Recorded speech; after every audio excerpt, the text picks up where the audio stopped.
Saan yung dalawa? Ha? Sakit? Ang dalawa? Ano, no? Sabihan nyo talaga rin magpaulan-ulan kay pagaling sa mainit tapos biglang ulan, sigurado talaga. So, careful tayo. O, Nubin. Sino yung sa likod? Si Nubin. O, bakit nasa likod ka? Diri ka, oh. Ha? Ang kaso daw? Sabi ko gaano.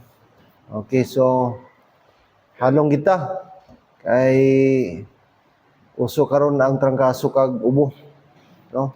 Problema sa ubo karon kay dugay ba madula. Once mag-ubo ka, biskan antibiotic, dugay madula, no? So ano kita? Okay, let's pray. Tayo please. And let's come to the Lord. Father, we thank you, Lord, this evening sa opportunity. Inhatag mo sa amon nga kami makaabot diri, Lord, sa imong balay nga alampuan, tigumanan, agud to ikaw simbahon, agud to ikaw pasalamatan sa mga butang Ginoo nga imo gintugot sa amon kinabuhi. Mga problema man, mga balatian man, mga kapigaduhon, mga kabudlayan, Ginoo tuloy amon kasing-kasing sa gihapon magpasalamat kami. Nga kami hindi lamang sa mga butang maayo nga amo nabaton kag naangkon mga tion Ginoo nga hamungaya kami, kundi tudloan mo amon kasing-kasing nga kami mapasalamaton bisan sa mga tion, Lord, nga ginatilawan mo kami kag ginatistingan. Kay nagasiling ikaw sa tanan nga butang, ikaw amon pasalamatan kay may tinutuyo ikaw kon nga gintugot mo ina ang mga butang. So tudloy kami Ginoo karon nga gabi nga mapailubon kami kag hindi kami magmurmur, hindi kami magcomplain kay ikaw nakabalo sa amon sitwasyon. Maybe may mga mensahe ikaw kung nga agitugot mo ang mga butang nga matabo sa amon kinabuhi. Gani Ginoo sini nga gabi karon sa amon nga pagtililipon kabay Ginoo nga tagaan mo kami sing manami nga hunahuna kag kasing-kasing Ginoo mapainubuson kag kabay Ginoo imong pulong nga amon gid maintindihan kag kabay pa amon man ikinabuhi sa among tagsa-tagsa kasing-kasing. Sini nga gabi opdi kami Ginoo tagai kusog imo alagad sa pagtindog diri. Ginoo may ubo pa ako, naghangyo ako Ginoo tani madula na ini agud tuloy-tuloy na Ginoo ang healing. So salamat sa privilege kami maka study sa imo pulong karon nga gabi. Ang tanan amo gitugyan kag ginapasalamatan paagi ni Kristo nga imong bugtong anak kag amon manluluwas. Amen.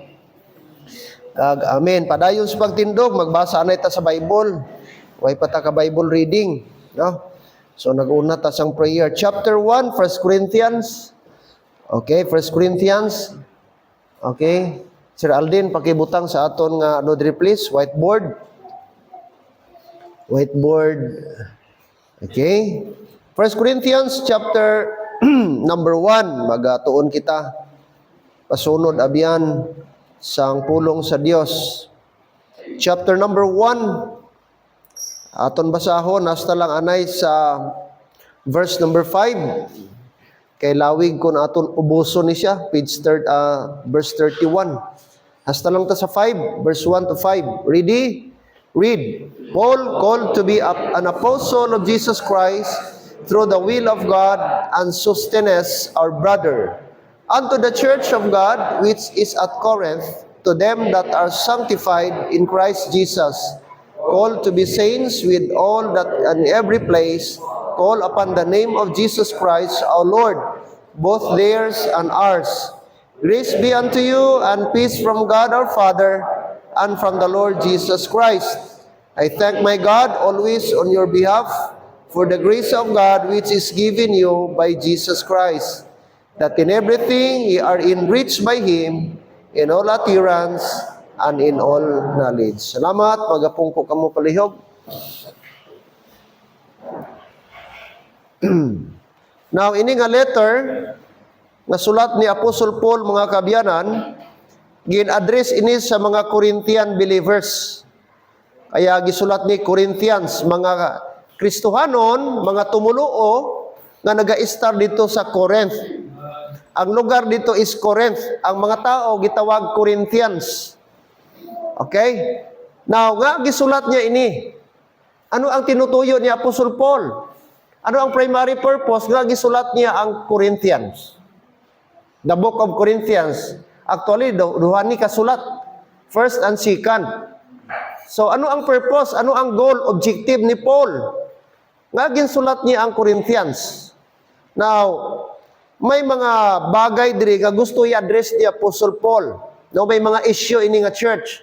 And don't you know, ining Church of Corinth, sa tanan nga gi-establish ni Paul o gi-plant ni Paul nga churches, amo ni ang pinaka-problematic nga church, no?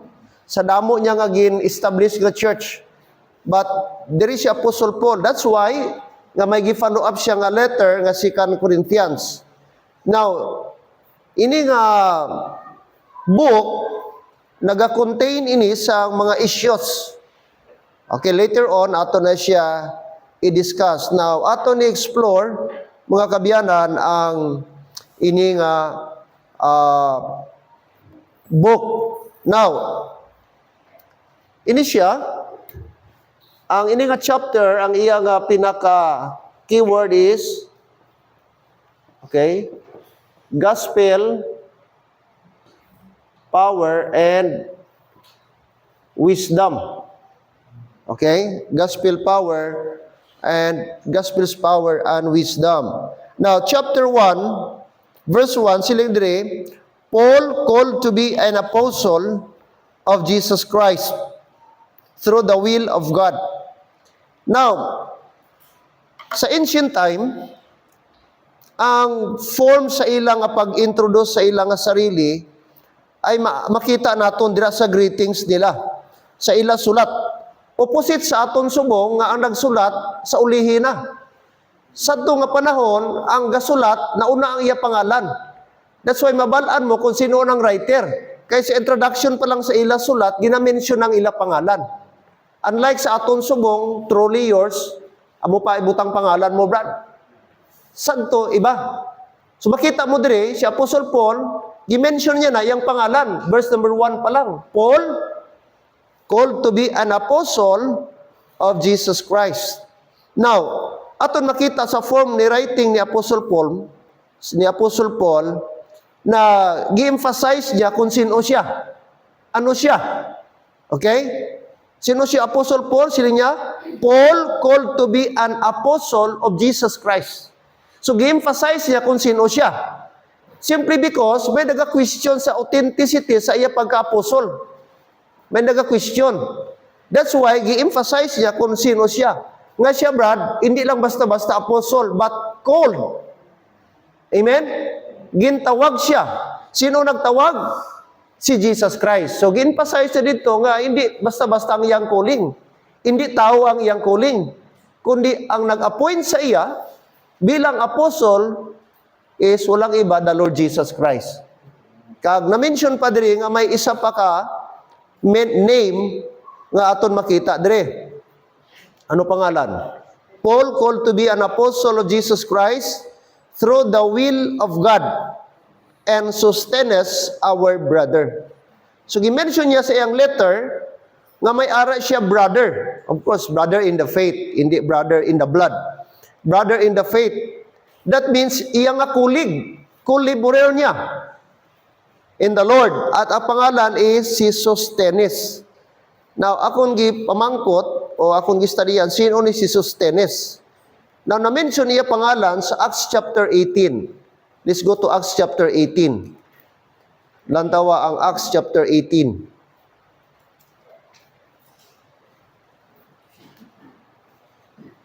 Verse 17.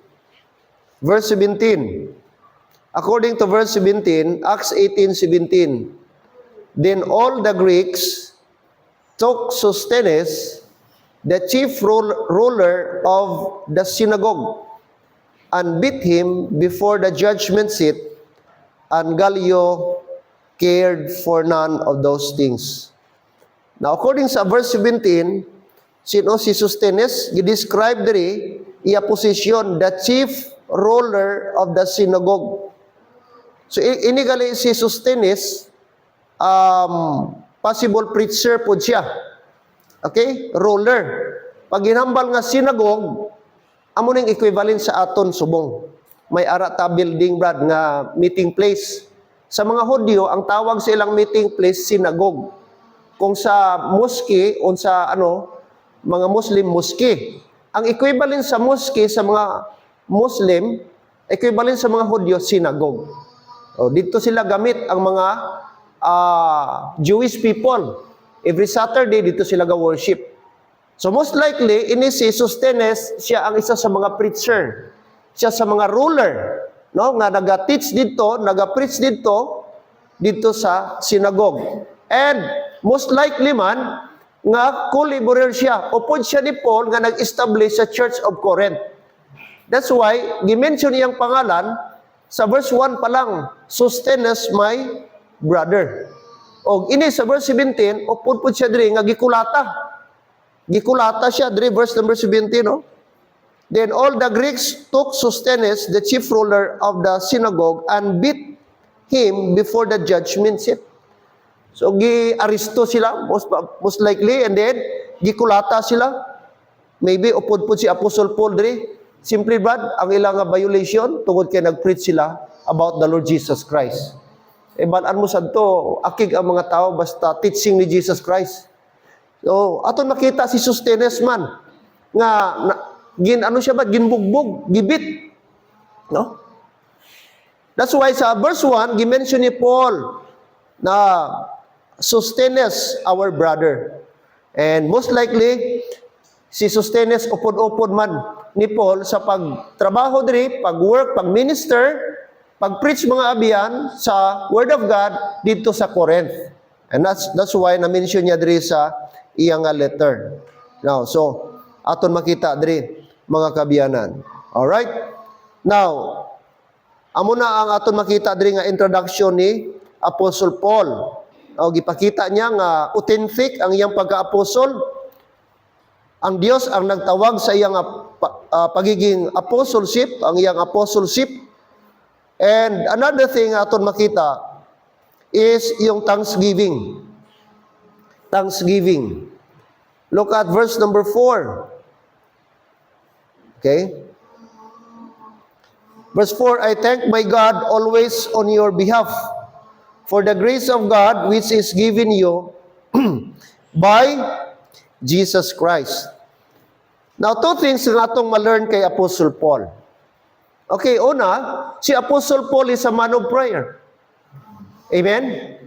Almost every book nga ginsulat ni Apostle Paul, aton makita gidra ang iyang life is full or filled with prayer. Coupled with prayer, back up with prayer. Kag-encourage niya ang iyang mga reader nga mag-pray man.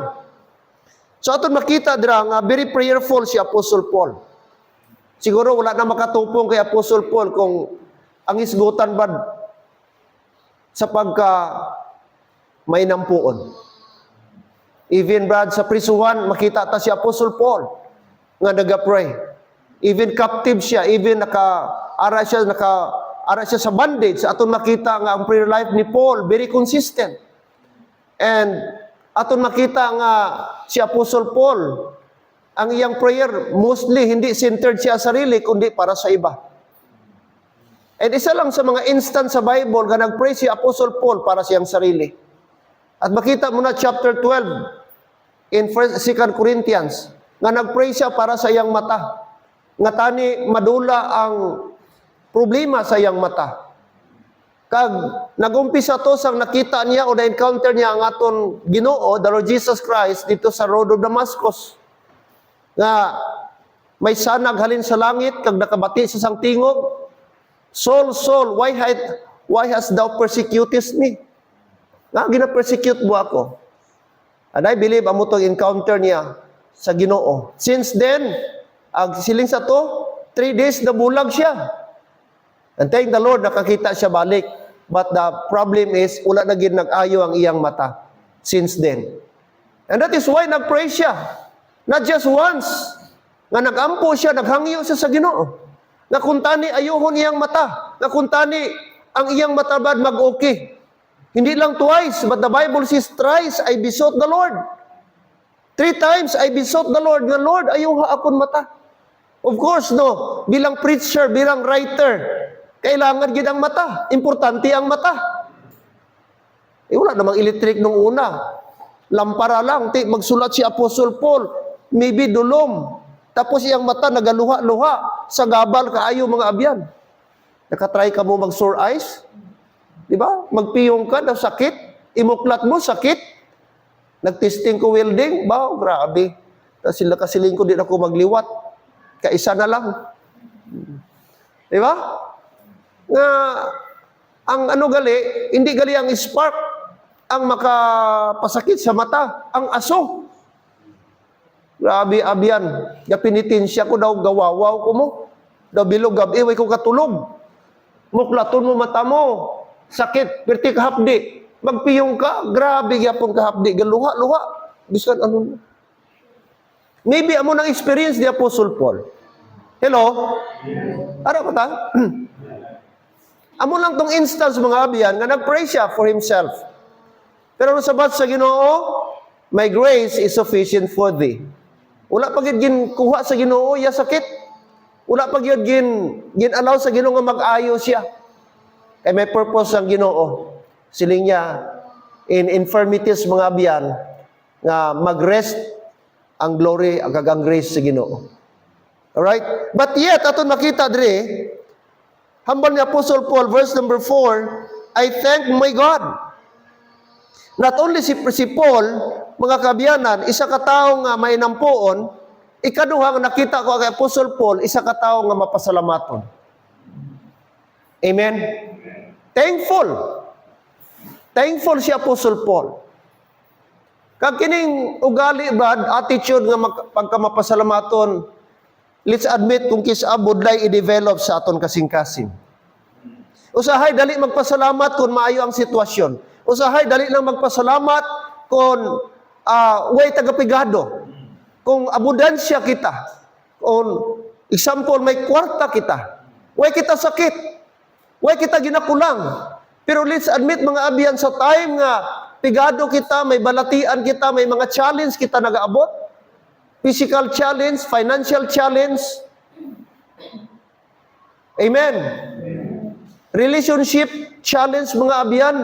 Kisa daw budlay sa ato ang pagpasalamat. Hindi hapos magpasalamat.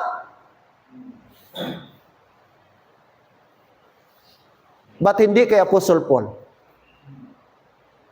Aton nakita si Apostle Paul everywhere and in any situation, makita mo ang humble niya mga abyan nga thankful heart, thankful attitude, which is budlay mga abyan kag very rare sa isa ka tawo.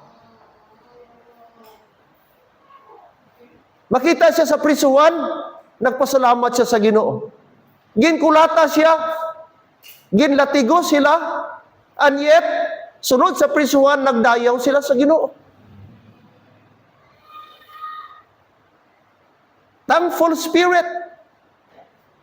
Amo ni mga utod ang gusto sa Dios sa ato nga tani ma-develop sa aton. Instead nga mag-murmur ta, instead mag-complain kita. Tani aton ma-learn like Apostle Paul nga maging thankful kita regardless sa situation. Regardless kung ano ka, kag ano ang ara sa imo. Mostly ang aton nga concern ang mga bagay nga wala. Apang wala nato na pasalamatan ang mga butang nga ara sa aton nga gialaw sa Ginoo. Naka-focus kita sa butang nga wala sa aton. That's why ang resulta may ara kita discontentment. Simply because na mislok nato ang mga butang nga gipiyal na sa ato sa Ginoo.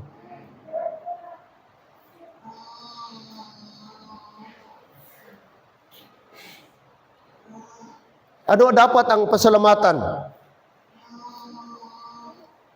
Look at verse number 2, Apostle Paul, unto the church of God which is at Corinth, to them that are sanctified. Ano ang tawag sa ila? Sa ini nga mga Corinthian believers, ano sila? Ano na status nila? They were sanctified in Christ Jesus. Ginpakabalaan na sila ni Kristo. Sunod, called to be saints, gintawag sila nga mga saints. santos na sila. Mga saints na sila. With all that every place call upon the name of Jesus Christ. Verse number 5, ano pa sila? Ano ang tawag sa ila, brad? Mga sanctified. Ano ang tawag sila? Called to be saints. The third one, verse number 5, ano pa sila sa Bible? That in everything ye are enriched by Him. In ang word enrich, ginpakadato kamo. Dato gali kita. Mga manggaranon na kita. Amen.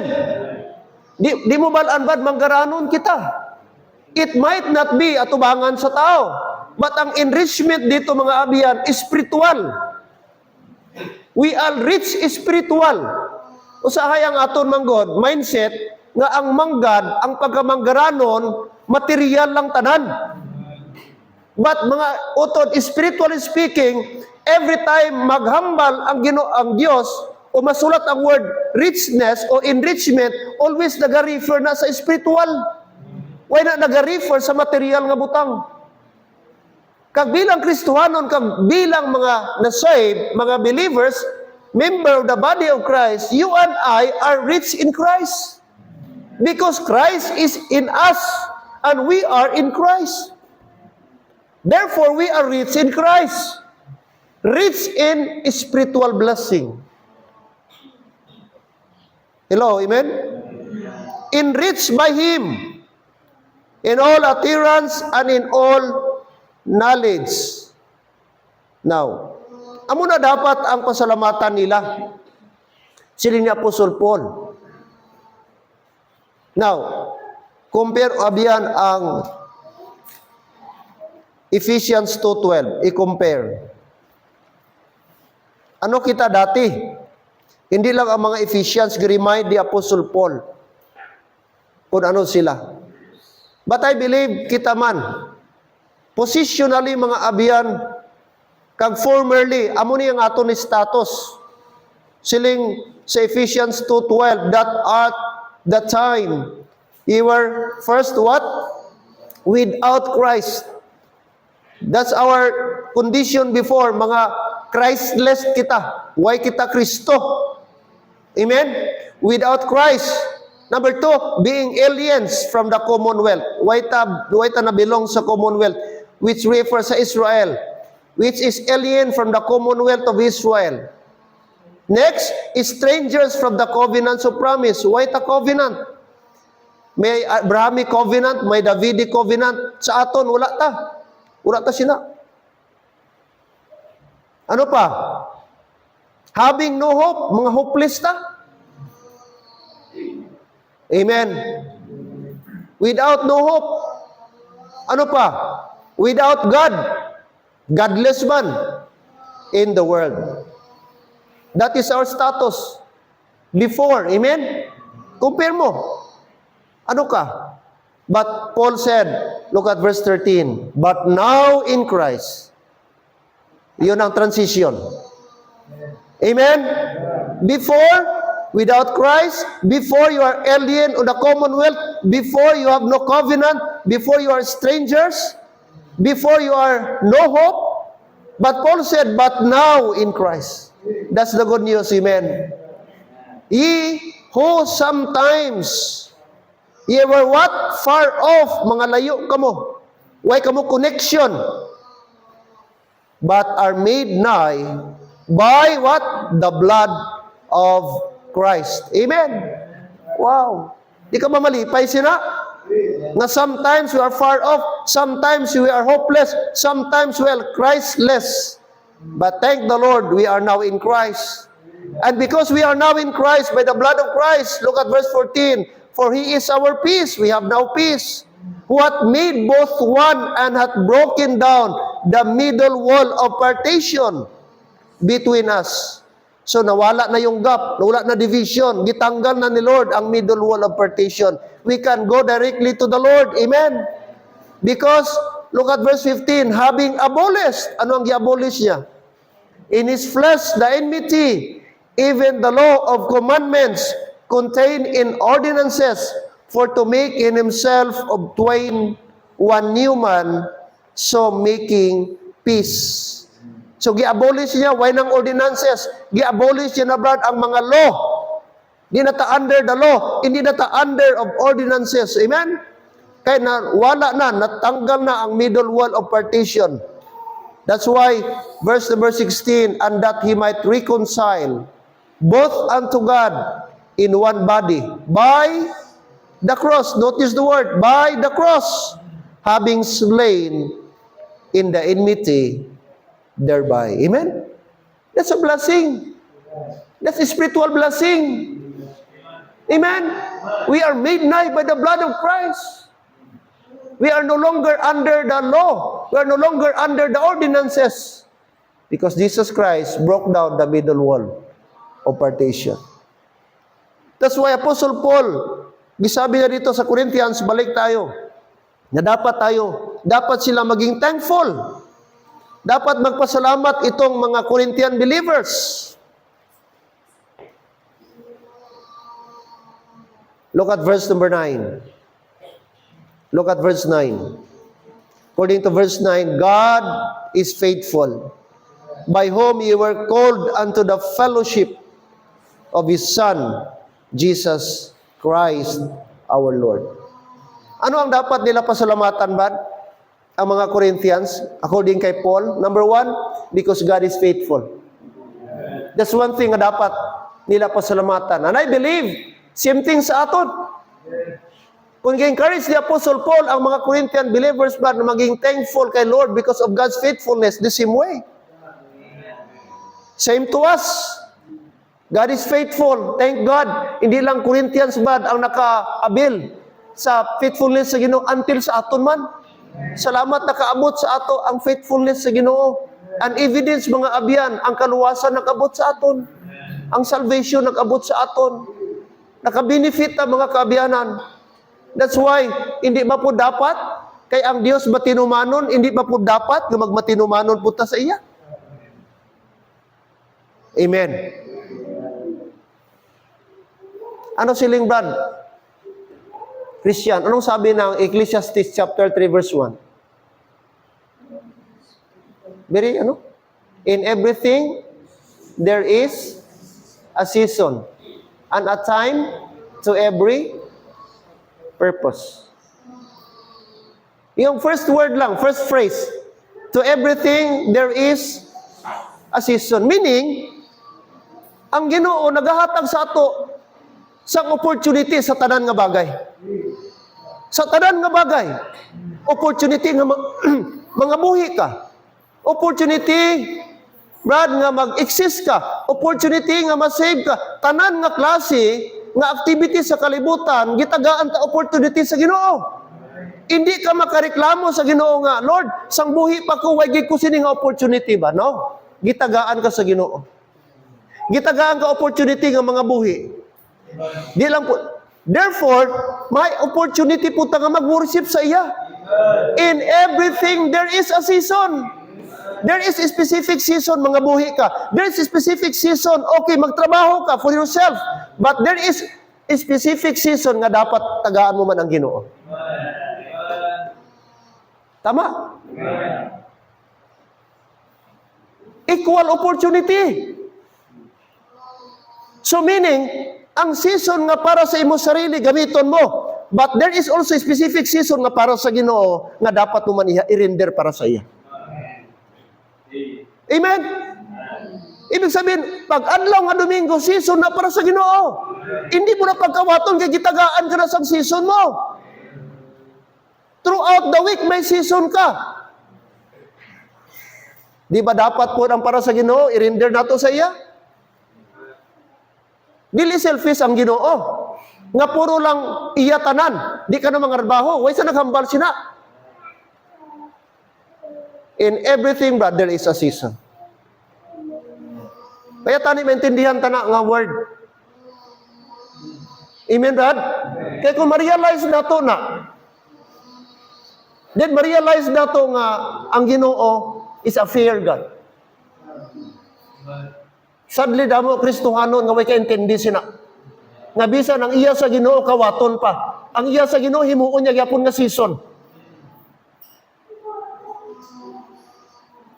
Tani hindi kita mangin amo sina. Amen?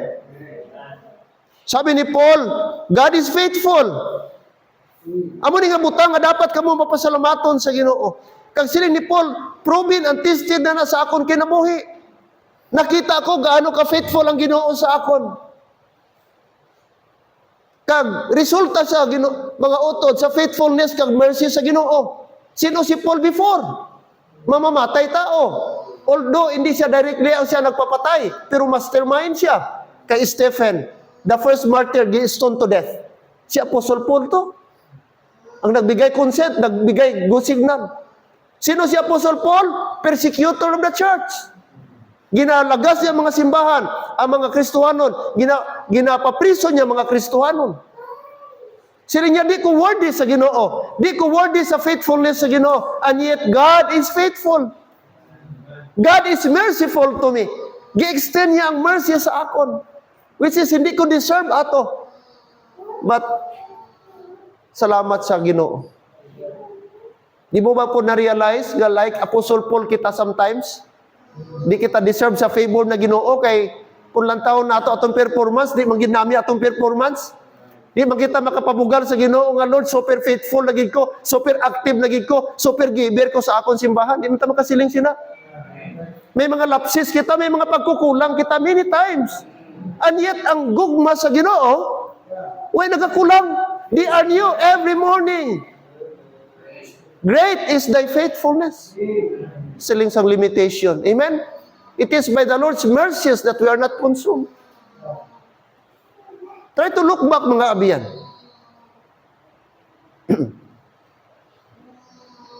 Salamat sa Ginoo, nag-enjoy kami sa fellowship namon last Monday.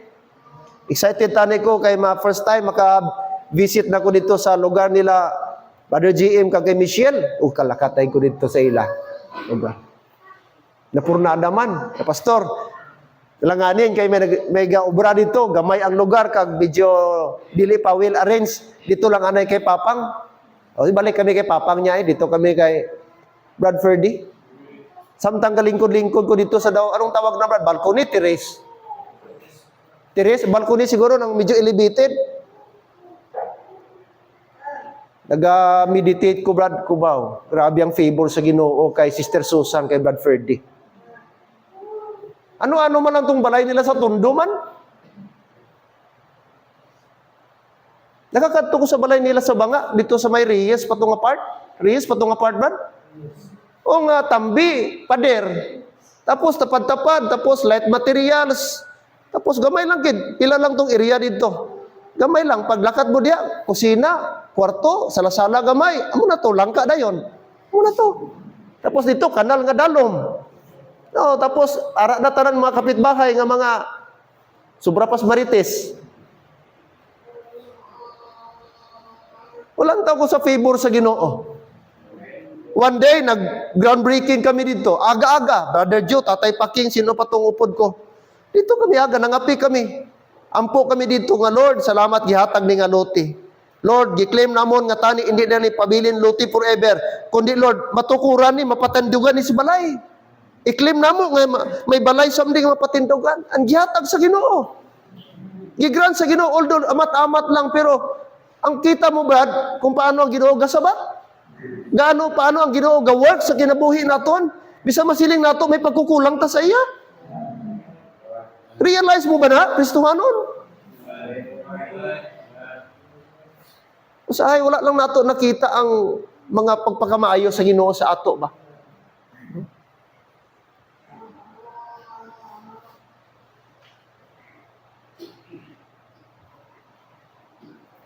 Apostle Paul, sino niya ako maglantaw? Ako daw di ako bagay sa Ginoo. Mahuya ako sa Ginoo. Isinobla ako, natagaan sang pabor sa Ginoo.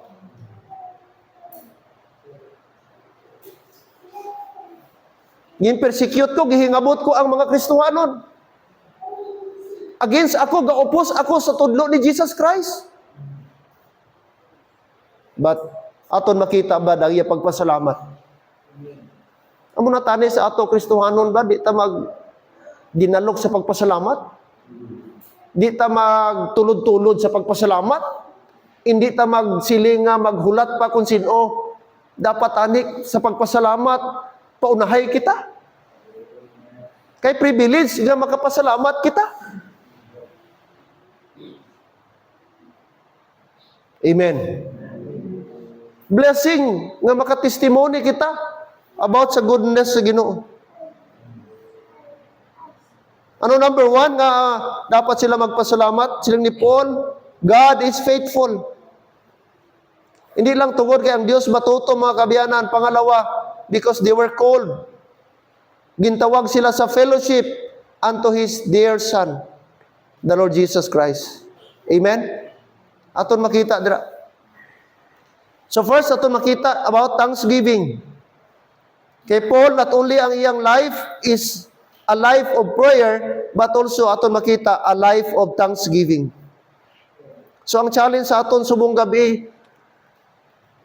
like Apostle Paul, maging thankful man kita.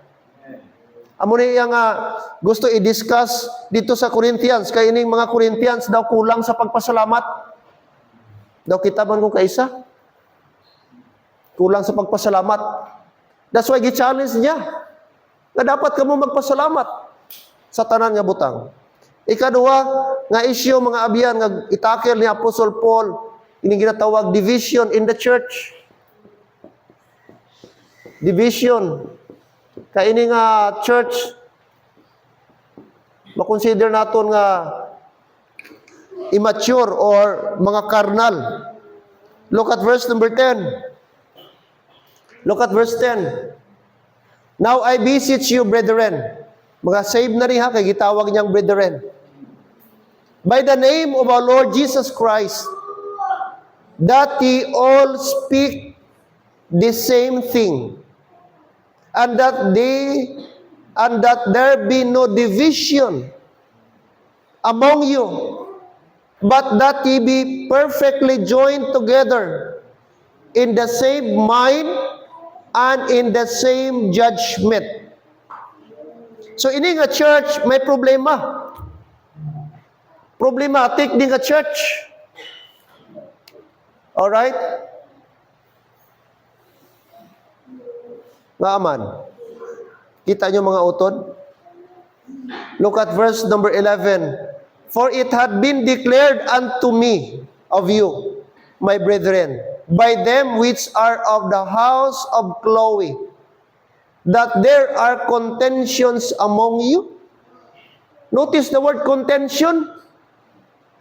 May mga away-away, may mga conflict sa ila. No? So ini nga church, may division, hati-hati. Why sila gaintindihan ay? Hello? Ano ang source sa ilang pagintindihan ay? Lantawa verse 12. Now this I see, that every one of you saith, I am of Paul, and I of Apollos, and I of Cephas, and I of Christ. So apat ka grupo? Nakita nyo? Nagkanya-kanya sila, may mga favoritism sila. May mga favorite preacher sila. Kita mo? Klase nga membro ni, budlay ni nga simbahan, kung amo ni. Oh, may ano ran. Sila niya, ang akong favorite nga kwan, nga preacher. May ara, gusto kay Paul. May mga grupo ni Paul, nga pag si Paul, gusto nila si Paul ang ilang preacher. Ang iba man, ay hindi, gusto ko si Apollos. Si Apollos, sabi, very fluent di siya. Good speaker ni siya, mayo ni siya mamaba, mayo ni siya mag-istorya. Ina bang, ano gini siya nga tao, nang makuha mo gini mo atensyon ba? Di ba ganahan mo po ng tatawa ba nga mayo po mag-istorya? May tao po mag-istorya nga daw, boring po pamatian ba?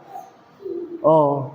Nga daw, hindi ka man makuha mo atensyon or walay information nga ma-feed sa imo ba? Gusto po tayo, lalo na mga speaker nga, at least, knowledgeable man. At least somehow, may ma-learn ta. Kagamo ni nga attitude kay Apollos, very fluent di siya. Kaya namin ni siya ba nga speaker get. Ikatatlo nga grupo, si Cephas. Sino man eh? Amo ni si Peter. Amo ning bansag kay Peter, si Cephas. Kag ikaapat, si Jesus Christ. Muna ano sila ba? Na-divide sila sa apat. Amo to nangakig si Apostle Paul. Lantawa. Verse number 13. Is Christ divided? Nabahin-bahin bala si Kristo? Is Christ divided? Was Paul crucified for you? Nalansang bala si Paul para sa inyo? Or were ye baptized in the name of Paul? O gibautismuhan ba kamo sa pangalan ni Paul? So nangakig si Paul diri kay amo gani na Brad. Ini nga mga tao may kanya-kanya nga bet. Hello Brad, may manok ba? May ginako sa ano pa may sarili gitayan nga number. Paborito sila. Ina ka sign bad sign of immaturity. Sign of carnality. Kag kun ara na siya nga mindset, kapamati pa ta? That is a sign mga utod nga hindi healthy nga church. Kag kun aton simbahan, amo man na, sino preacher subong i-assign ni pastor? Si Brad, gali. Maayo pumakusina sa iya magtindog. Budlay na, Brad. Delikado na. Si ano lang, si Brad, kaya daw okay to si Brad, ano? Di dapat amo na nga mindset. Brad, laruhon mo, bas hindi ka save.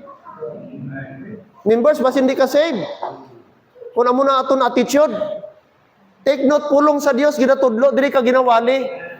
Whoever magtindog, as long pulong sa Dios, dapat mamati ka mag-submit. Kag di ta mamili sa preacher.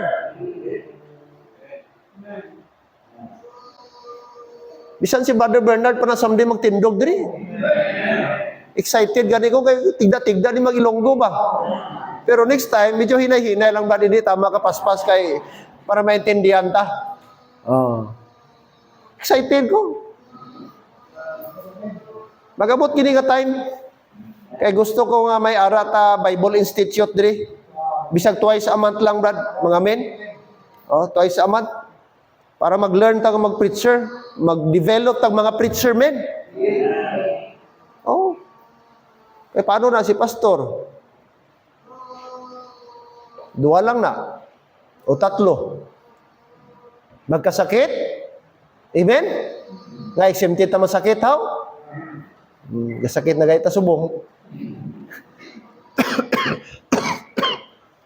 Nan, kita mo?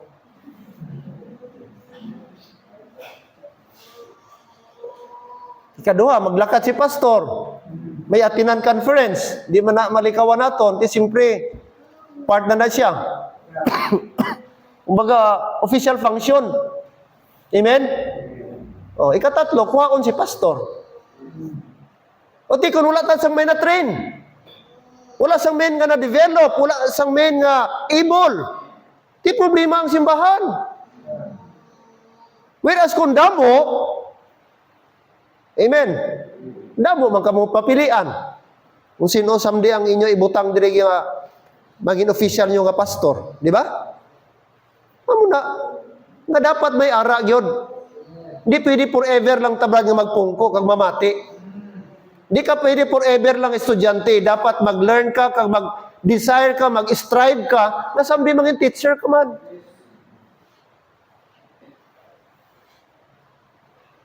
Lalo na mga tatay. Kay pastor ta sa pamilya ta.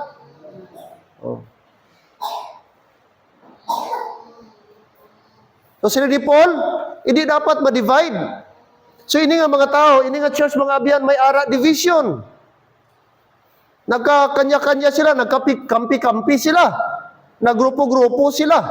May ara faction, mga utod. That's why, okay? Nagapabugal pa sila sa ilang leader. Kung sino ilang leader. Ano ang gi-encourage ni Apostle Paul? Ano ang gi-encourage ni Apostle Paul? Is, dapat may ara sila, ginatawag, unity. Amen? Unity. Okay? Gigamit ni Apostle Paul ang word,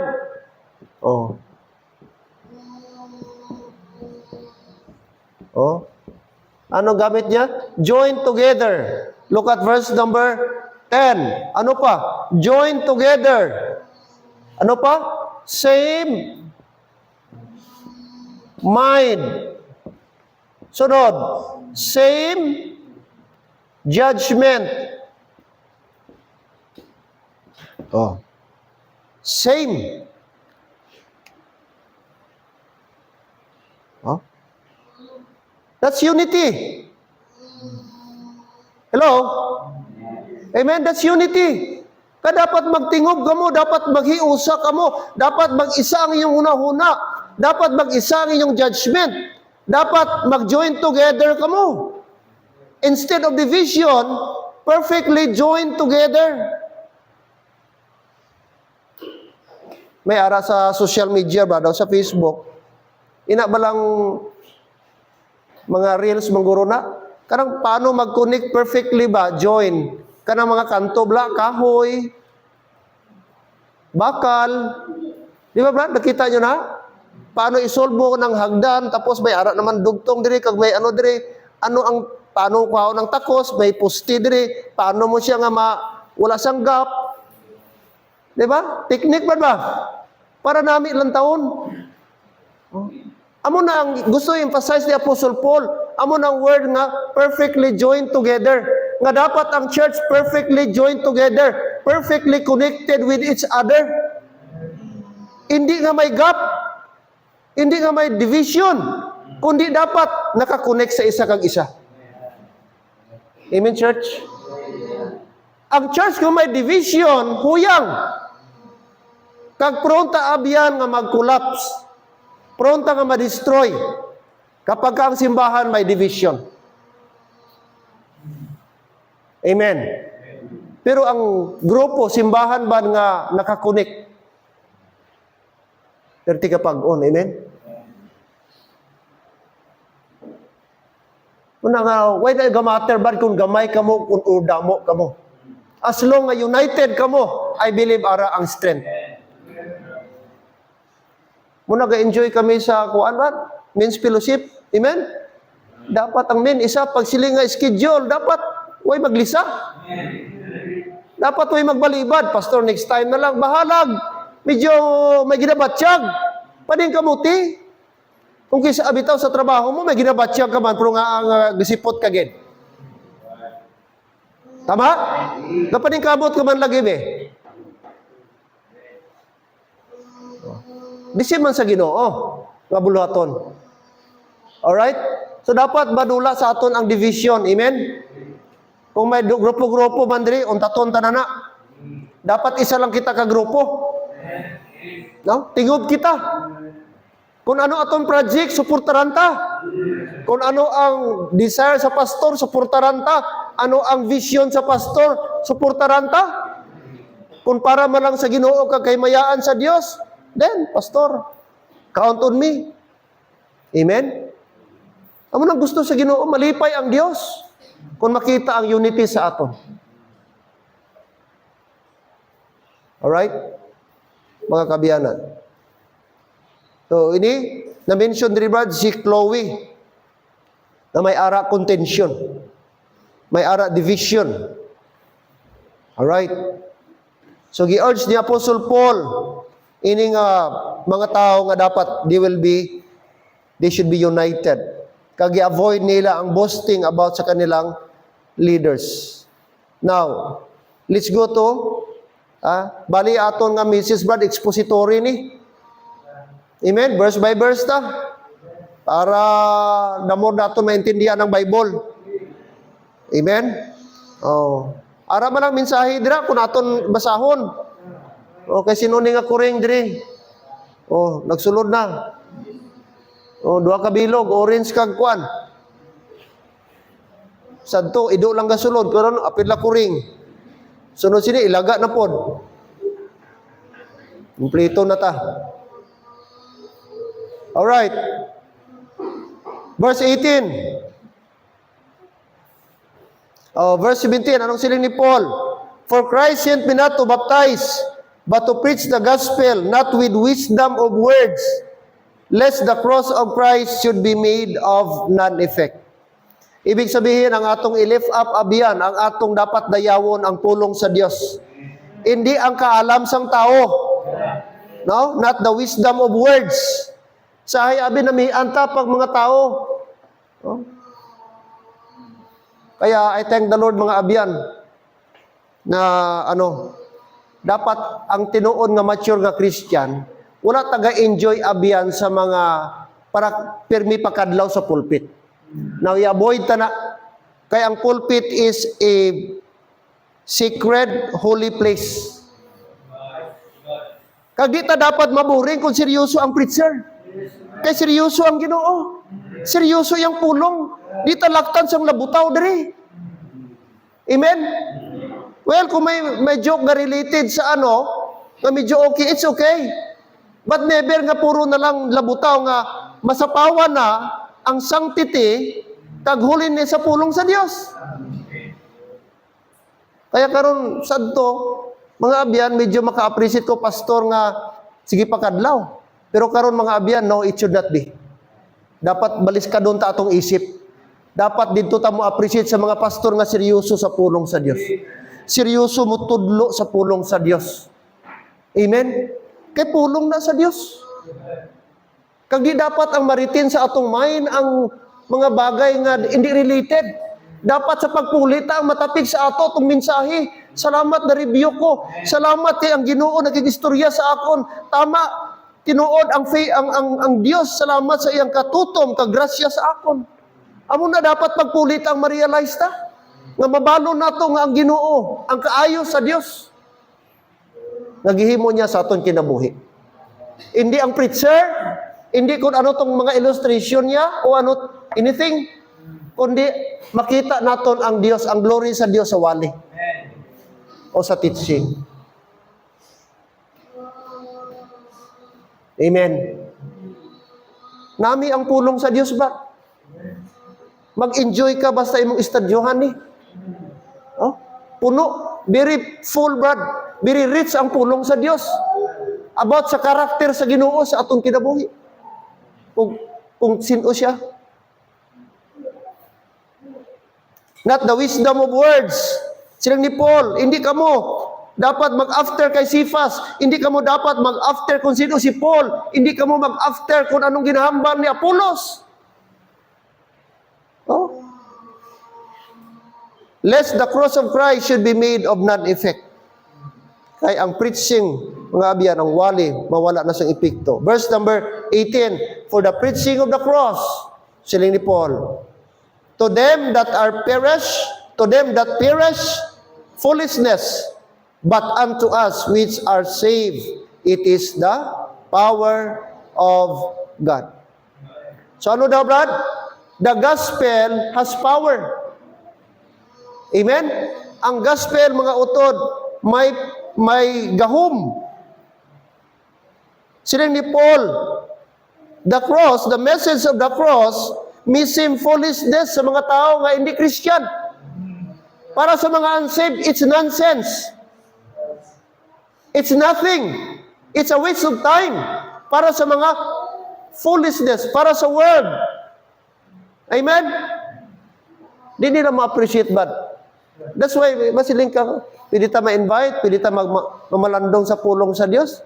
Ang hindi Christian, wala Holy Spirit, hindi nila ma-appreciate. Damo na alibay. Nagibisitahan kami ni Brad Malakias. Ihambalan kami, pag sige na mo visit dito. Ay, hindi na lang kami, pwede ba, hindi nyo lang kami balik-balikan? Hindi nyo na lang kami bisitahan diri, kay may simbahan man kami. Wala problema. Amo lang, nag-share lang kami sa pulong sa kaluwasan. Wala problema kung wala kami, ako nang iyamba sa imo, wala kami agad kumbinsiyon ka. Ari kami para mag-share sa pulong sa Dios, lalo na pulong sa kaluwasan. Pero kaya nag-decide ka mo, way problema. It's okay.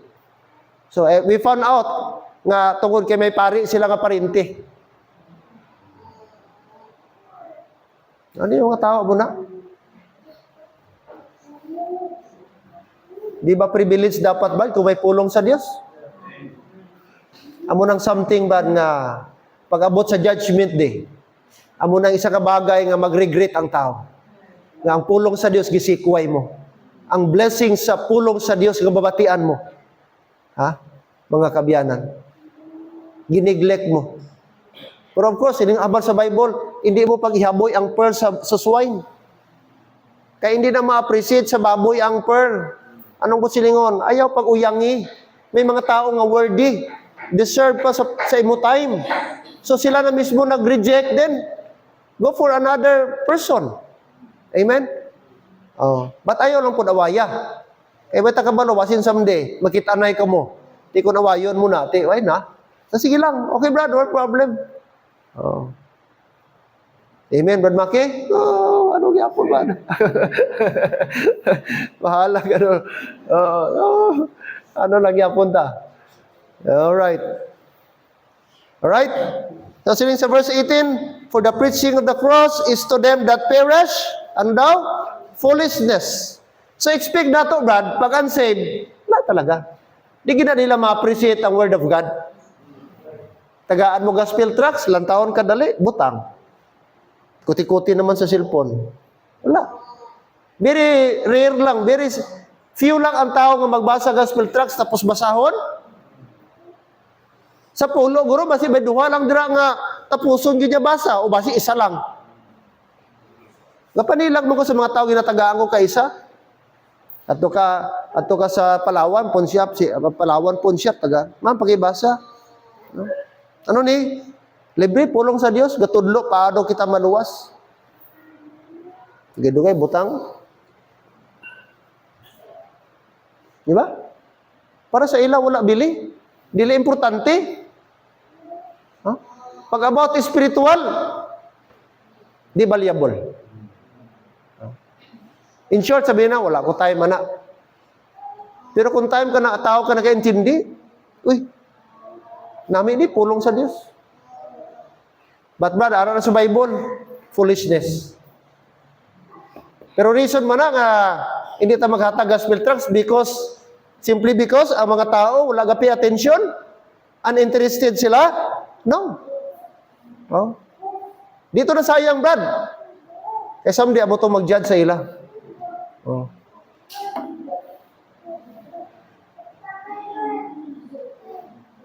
So, kulang aton oras, Brad. Amen? Gusto ko patani ni aton ni ano, pero aton oras. So, aton ni padayon ni. Oh, hasta pa ni 31, ilayo pa ta. Amen? Oh. So, namin ang ano ta? Verse by verse ta. Expository. So, at least meron tayong na-learn karong gabi. Amen?